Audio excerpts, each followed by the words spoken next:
Ці задумваецеся вы, усталёўваючы чарговую мабільную праграму, хто стаіць за яе распрацоўкаю? Новае расследаванне бюро пра беларускага бізнэсоўца, які калісьці стварыў адзін з самых знаных шпіёнскіх сервісаў у свеце, парадніўся з сям'ёй Віктара Шэймана і сёння працягвае зарабляць на папулярных мабільных дадатках, якімі карыстаюцца мільёны людзей. У цэнтры расследавання беларускі IT-прадпрымальнік Шымановіч. Яго называюць адным са стваральнікаў праграмы M-Spy, аднаго з самых знаных у свеце сервісаў для сачэння за мабільнымі тэлефонамі. Паводле аўтараў расследавання, пазней Шымановіч ажаніўся з дачкою Віктара Шэймана, шматгадовага набліжэйшага паплечніка Александра Лукашэнкі, былога кіраўніка ягонай адміністрацыі, дзяржаўнага сакратара Савета бяспекі і чалавека, якога часта называюць адным з самых уплывовых сілавікоў Беларусі.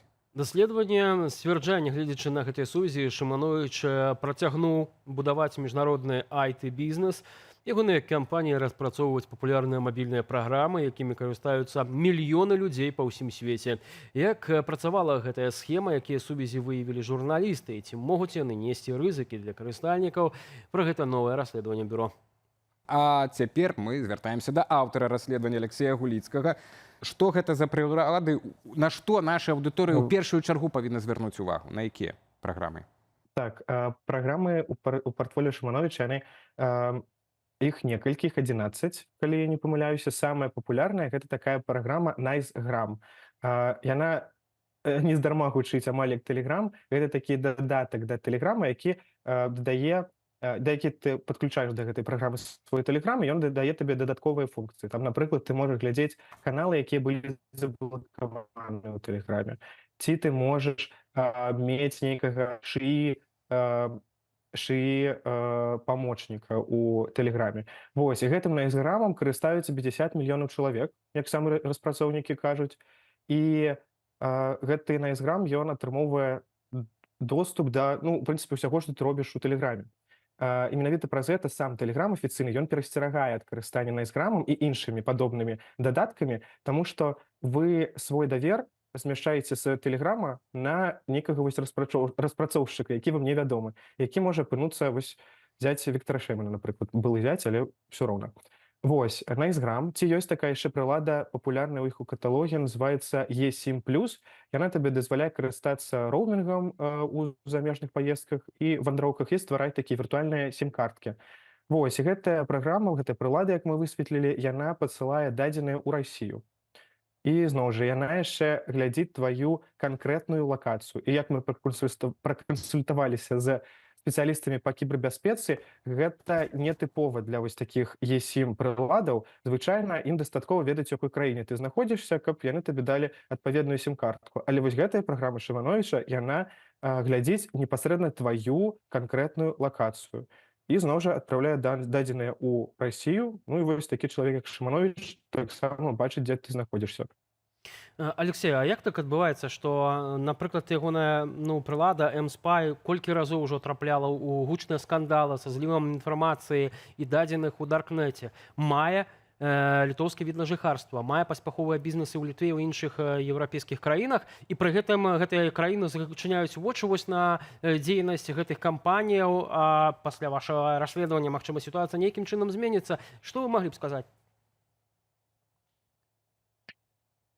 Так, сапраўды, вось гэты скандал першы з M-Spy, першая уцечка, яна адбылася яшчэ 10 гадоў таму, і з таго часу, трэба адзначыць, Шымановіч, ён публічна стараецца сябе, не ставіць адзін рад з гэтай праграмы, ён стараецца публічна не казаць, што я неяк з ёй звязаны. І вось 10 гадоў прайшло, ён там ужо новыя прылады паствараў, новыя бізнесы пазапускаў, і, магчыма, губляецца проста гэта інфармацыя, бо ніхто так разам усе яго кампаніі ў розных юрысдыкцыях, якія былі адкрытыя ў розныя гады, не збіраў да нас.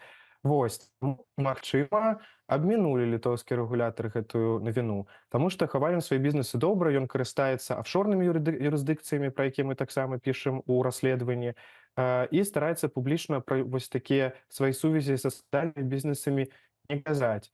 Вось, і на паперы ён сказаў, што вось у меня ёсць фірма ў Літве, я хачу атрымаць у вас дазвол на жыхарства як стартапер. Сапраўды, на бумазе, на паперы ўсё-такі ёсць. Кампанія яго ў Літве працуе, то, які ў яго бэкграунд, пэўна, не паглядзелі. Але мы, канешне, звернем увагу рэгулятараў літоўскіх на стасункі і на кар'еру Шымановіча. каб яны, можа, пераглядзелі сваё рашэнне.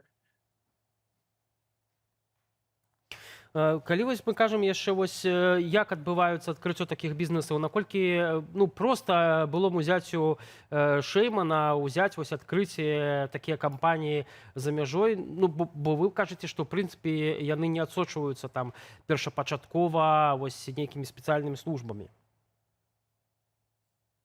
Хачу адзначыць, што вось гэтую літоўскую кампанію ён адкрыў, калі ён яшчэ быў зяцем Шэймана дакладна у 2018 годзе.